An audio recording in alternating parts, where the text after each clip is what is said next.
How many of you have experienced anxiety in recent days or weeks? I have. Trying to figure out what God is up to or not up to in the world that seems a bit of a mess. You wake up at 3 o'clock in the morning with your mind downloading to-do lists. You listen to the morning news as you commute through snail-paced traffic, saturated with the negativity connected with wildfires burning in California, shootings aimed at a synagogue and a nightclub, and a political discourse fit for the sewer. You check your computer every day to get results from the scores of the latest SAT. You wait in line at the doctor's office anticipating results from further testing following a cancer diagnosis. Anxiety. When we are anxious, especially in times of change and transition, we tighten up. We can't breathe as easily. The reptilian portions of our brains propel our decisions.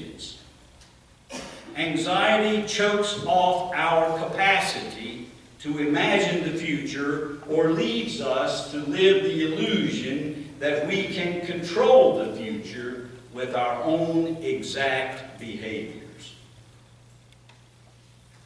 In anxious times like ours, this narrative in Mark can be twisted into a proof text or code for current events.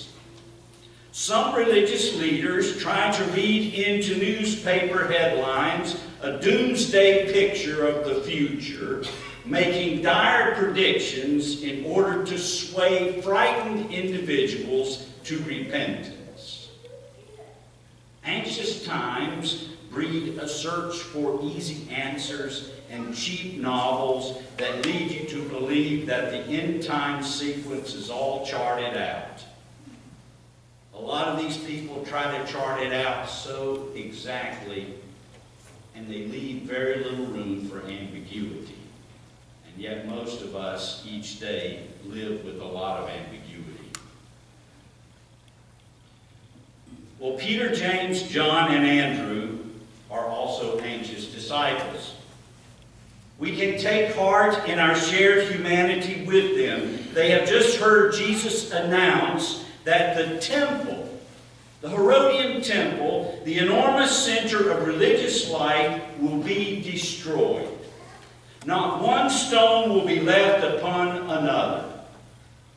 What's more, their teacher has talked about his own death several times on the journey to Jerusalem.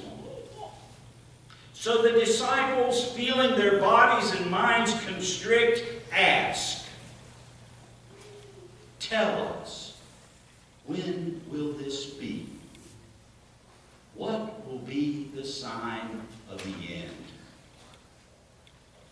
Jesus, however, responds to his disciples in a surprising way.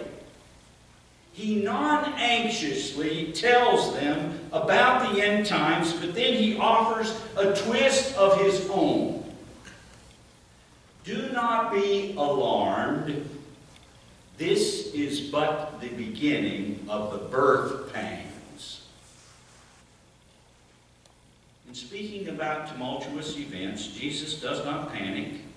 He does not proclaim a message of ultimate destruction. Rather, he speaks about birth.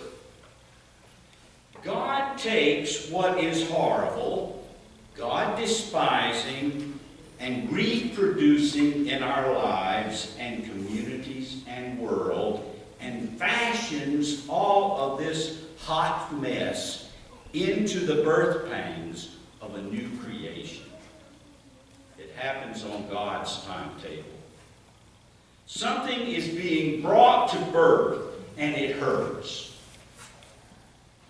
That God is bringing something new to birth may seem counterfactual. But the end is ultimately about something new breaking forth, a tomb-to-womb trajectory, a new creation, and the marvelous reign of God emerging in all its love, power, beauty, and fullness. Christ's image of birth is essentially hopeful. Such hopefulness is not naive. Such hopefulness works through disillusionment and not around it. The reality of suffering and a cross are factored in with utter seriousness. Things fall apart, even precious and beautiful things, even institutions. We humans fall and fail. And yet even failure can eventually be woven into the greater work and purposes of God. St. Paul shares the same imagery in his letter to the Romans. We know that the whole creation has been groaning in labor pains until now. Despite all the current medical technology used to predict a baby's arrival, the baby still comes out when the time is right. Ultimately, no one can predict when that baby will come. In just a few days, we will celebrate the birthday of our daughter Olivia, who was born about 3 hours after Thanksgiving. And I remember the occasion when my wife was in labor. We sat down for Thanksgiving dinner with her parents who had come down from South Jersey to Virginia. And my mother-in-law is a nurse, so she kept saying, "Don't go back to the hospital too early. Don't go too early." So we had Thanksgiving dinner, and then the labor pains got closer and closer. And it was a little later in the evening, we had dessert. And then we were sitting around and things were getting more intense. Finally got it around 12:30 and I said to my mother-in-law, "We got to go." We drove up to Lexington, Virginia, which was a half-hour drive. That was the nearest hospital at the time. Pulled into the parking lot, and I pulled into a space and it said, "Reserved for somebody."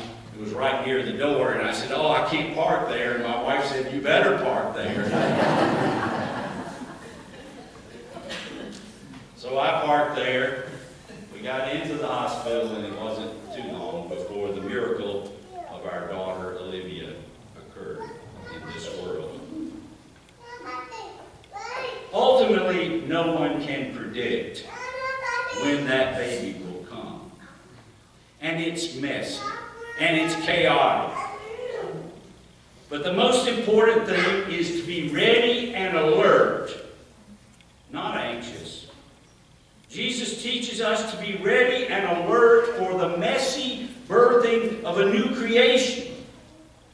The irritation of birth pains is a sign of genuine hope, not despair. Brothers and sisters, through Christ, the firstborn of the new creation, we know God's abiding faithfulness to us and to the whole creation. Christ calls you and me today to let go of our anxious striving and to breathe easier as a glimpse of that new creation. Christ calls each one of us through the poetic words of John Greenleaf Whittier. Drop thy still dews of quietness till all our striving cease. Take from our souls the strain and stress and let our ordered lives confess the beauty of thy peace. This anxious word will sustain us well so that whenever our Lord does return to judge the living and the dead, we will be found doing God's will, praising God's holy name, serving our neighbor, caring for the creation, and embracing the twists and turns of new ventures breaking into our midst. Thanks be to God.